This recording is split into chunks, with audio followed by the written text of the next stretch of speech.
Olá, eu sou o professor Marcos Sorrilha, seja muito bem-vindo ao meu canal. E hoje nós vamos falar sobre a segunda emenda à Constituição dos Estados Unidos.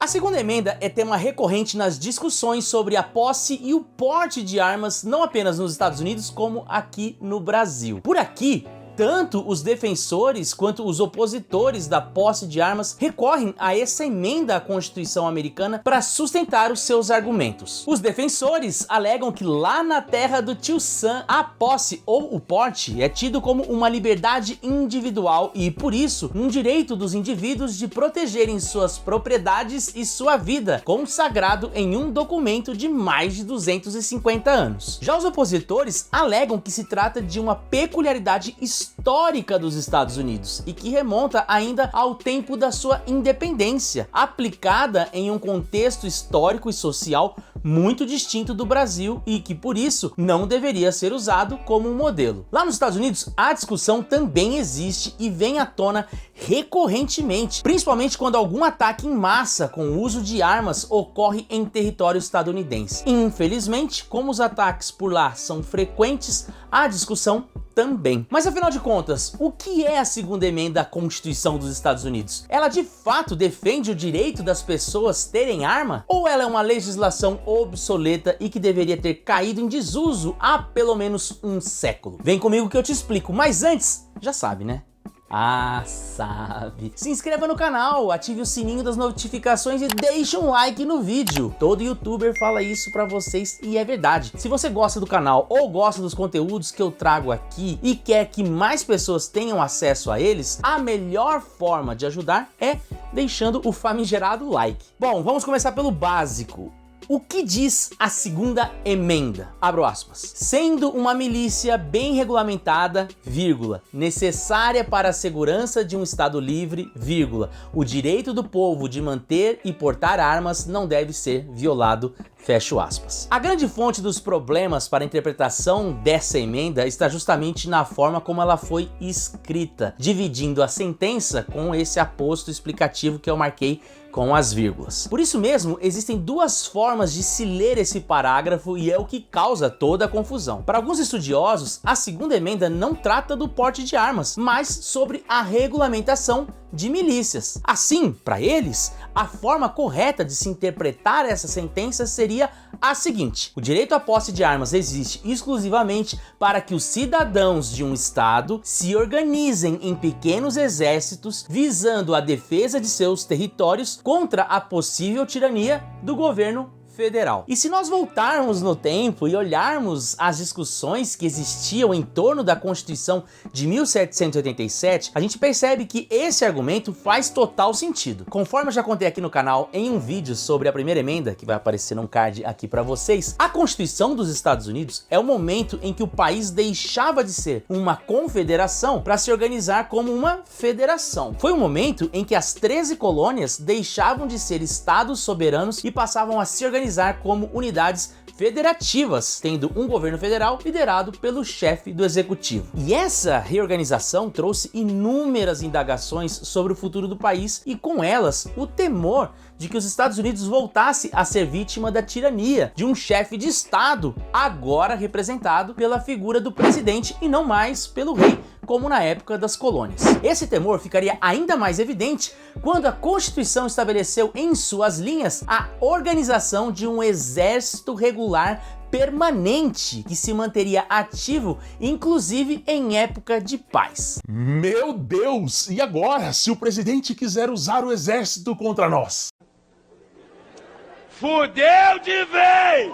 Para evitar que isso ocorresse e para que um acordo em torno do documento constitucional fosse selado, os estados exigiram que fosse previsto o direito de eles organizarem milícias autônomas. E é exatamente isso que aparece na segunda emenda a Constituição. Agora, isso foi lá em 1787. De lá pra cá, muita coisa mudou. Hoje em dia, a maioria dos americanos olham para os militares como uma garantia de sua segurança e não mais como uma ameaça. E vamos ser bem sinceros, uma luta hoje entre as milícias organizadas por homens comuns e os militares seria um combate muito injusto e desproporcional. E mais, a própria organização interna do exército lá nos Estados Unidos acabou substituindo a necessidade de milícias por aquilo que se conhece hoje como a Guarda Nacional. Sem me alongar muito aqui, explicando rapidamente o que é a Guarda Nacional, ela é basicamente um braço do exército americano, mas voltado para os assuntos internos. E o modelo como ela funciona hoje foi estabelecido no início do século XX, por volta de 1903. Assim,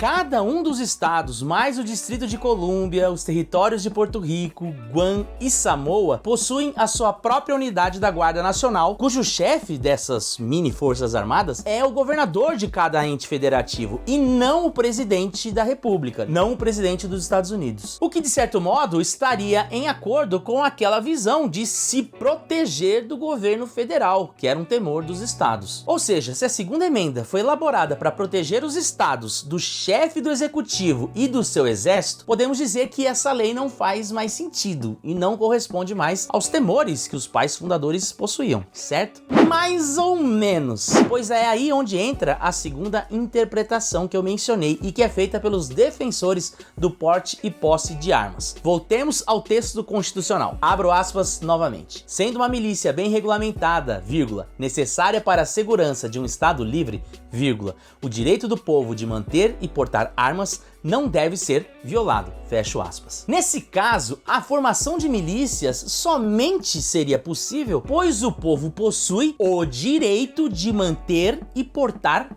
armas. Ou seja, nesse caso, entende-se que o direito à posse de armas é anterior à lei, praticamente um direito natural, e é a partir dele que é possível garantir a segurança dos estados com a formação de milícias. Mas e aí? Quem é que tá certo? Quem ganha essa discussão? Como a Constituição dos Estados Unidos é a mesma desde 1789, data em que ela entrou em vigor, a sua alteração somente pode ser feita por emendas no Congresso. Porém, o entendimento daquilo que ela quis dizer, qual é o espírito por trás das leis e a intenção dos pais fundadores com a legislação, enfim, essas são prerrogativas da Suprema Corte dos Estados Unidos. E nesse caso, o entendimento sobre a segunda emenda mudou recentemente. Até bem pouco tempo atrás, a Suprema Corte americana entendia que a segunda emenda não tratava de liberdades individuais e também não via a posse de armas como uma espécie de direito quase que natural, o que de certa maneira aproximava esse entendimento da Suprema Corte àquela primeira interpretação que eu expus no começo do vídeo. Por conta disso, ao longo da história, não foram poucas as vezes em que a Suprema Corte considerou constitucional as leis que impunham limites e regras tanto para a compra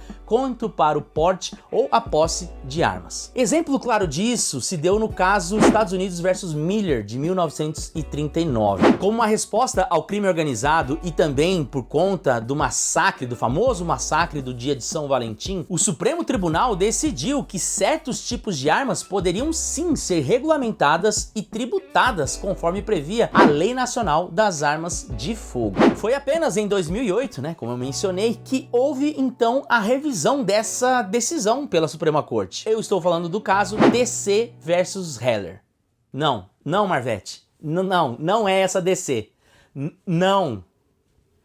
Este caso trata de uma lei que foi feita no Distrito de Colômbia, DC, que exigia que as armas tivessem uma trava no gatilho mesmo para o uso doméstico. Ao analisar o recurso desta lei, o juiz da Suprema Corte, o juiz Anthony Scalia, emitiu um parecer que concluía que essa lei era excessivamente restritiva e impunha limites ao direito das pessoas a terem posse de arma, conforme prevista na segunda emenda. Ou seja, o tribunal considerou que as pessoas teriam o direito de possuir armas para fins tradicionalmente lícitos, tais como a autodefesa dentro de casa, invertendo a interpretação interpretação que existia sobre a segunda emenda, que via ela como um direito coletivo relativo às milícias, como no caso de 1939. A partir de então, qualquer proposta de regulamentação de compra ou porte de armas de grosso calibre, por exemplo, que surge justamente após atentados terroristas perpetrados por cidadãos americanos, é logo atacada como sendo inconstitucional, pois fere um direito estabelecido pela segunda emenda. No entanto, se a gente for analisar bem a decisão da Suprema Corte, não foi isso que ela definiu. Ela apenas estabeleceu que o porte de armas é um direito individual e não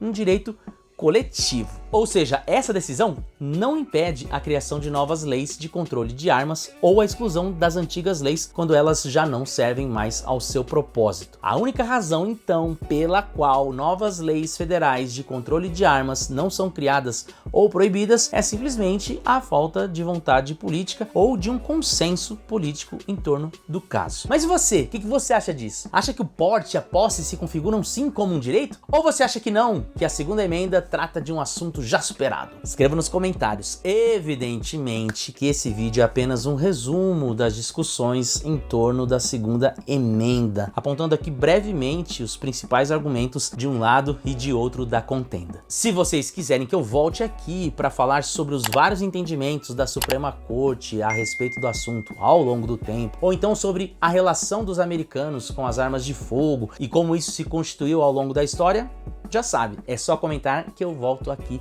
para contar. Por hoje é isso. Até o próximo vídeo. Tchau, tchau.